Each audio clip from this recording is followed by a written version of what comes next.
Welcome to a new episode of Mostly Engineering and the recap of 2025.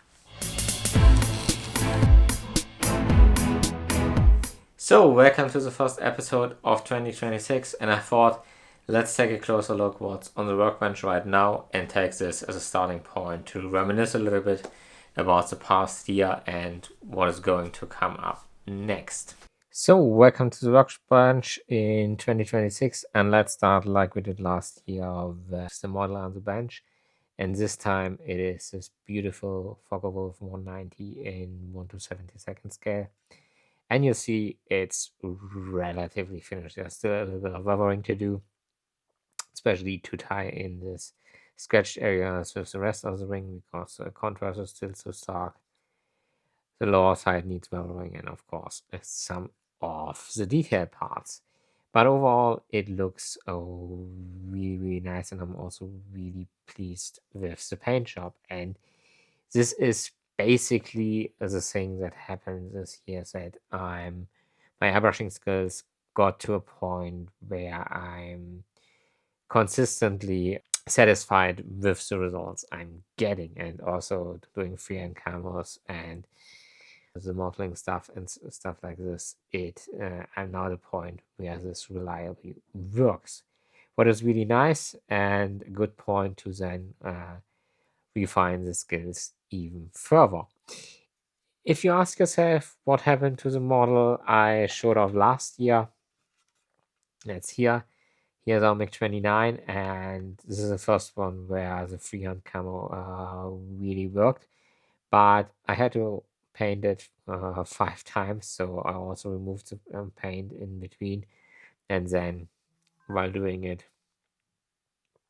some isopropyl alcohol got below the canopy and ruined it, and that's why this is still in this unfinished state, because then I got frustrated and stopped it. But I think if you build models, there are 1 or 2 projects that aren't finished for one or another reason. Anyway, still managed to finish 3 models. So here are some pictures. Unfortunately, not as much as I would have liked, but yeah, time was a very scarce resource. And on the front of model making, beginning of the year, sitting in the cinema, I also saw one of my models flying by full coverage on a really nice and big screen, and yeah, looked amazing. Even so, this was probably the worst model I ever built. Lots of fish issues I didn't address, and some paint issues I didn't address because time was scarce and I had to finish this quick and cheap. And so, of course, you only put your effort where the effort will show on the screen, and all the areas that won't show up,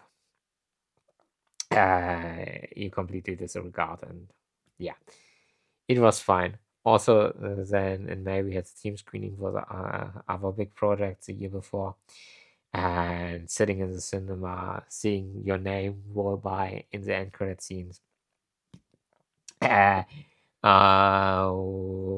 Really, really nice. And now I'm also officially listed in IMDb.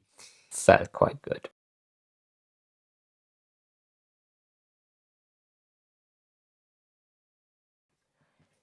So, and the other big project of the year, and spoiler alert, also of the coming years, is of course the Enigma build project. I didn't came as far as I hoped for.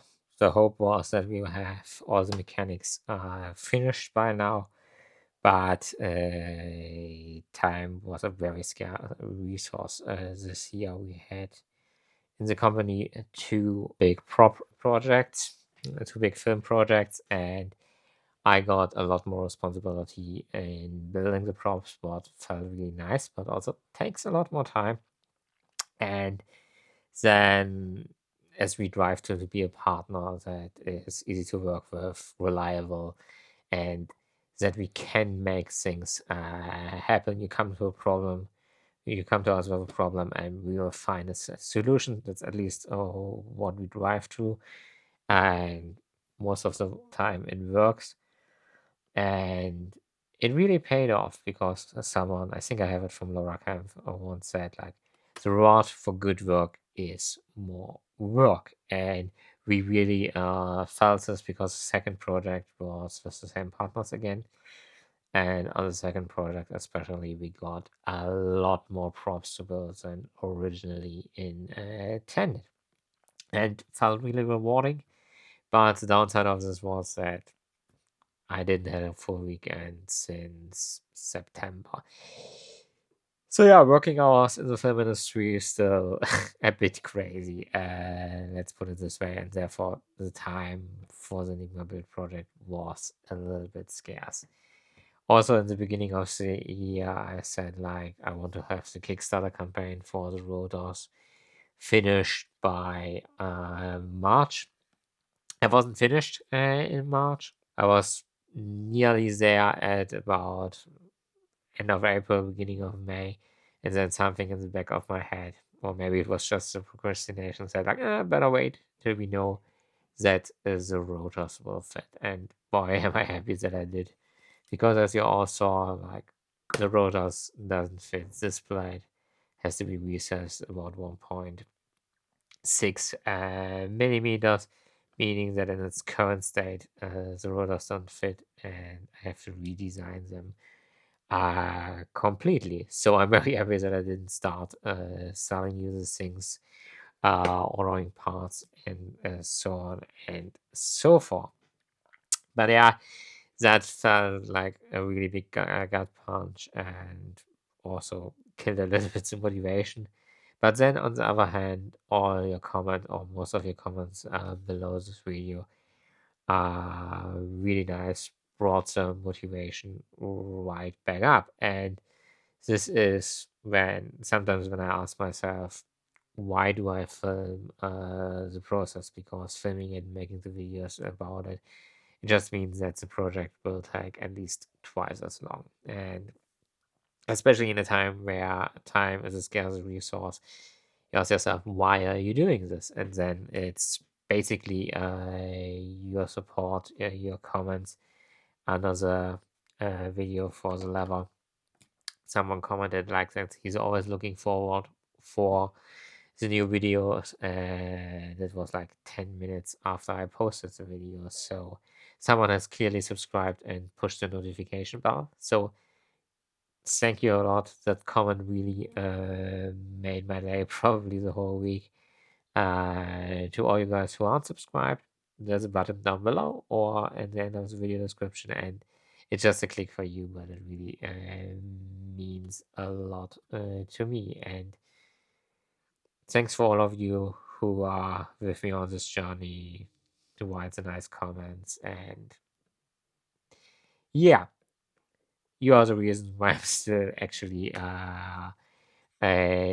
doing it, still making the videos about the project rather than just doing it for myself. Very nice. In the coming year, of course, we will continue with the project. I hope very much that we get the mechanics working. Also, the rebuild of the rotors is at full swing. So the original plan was to have the full rotor build video finished for you over Christmas. But yeah, most of the parts still look in this half-finished state. So that will come, but later. Also, hopefully, the Kickstarter campaign will come this year, but who knows? I also need time. See that I have time ahead, that when you order that I can fulfill it in a reasonable amount of time. So let's see when this will happen. But I definitely want to finish all the mechanics this year, and maybe even start with the electronics of the machine. And then for the rest, I have some of our live videos planned, and then let's see what the year brings. So, and on this high note, it's time to end the show. If you have questions, comments, as always, let them down below, and I try to answer them as quickly and correctly as possible. And all that's left to say now is thanks for watching. Have a happy 2026 and see you next time. Bye bye.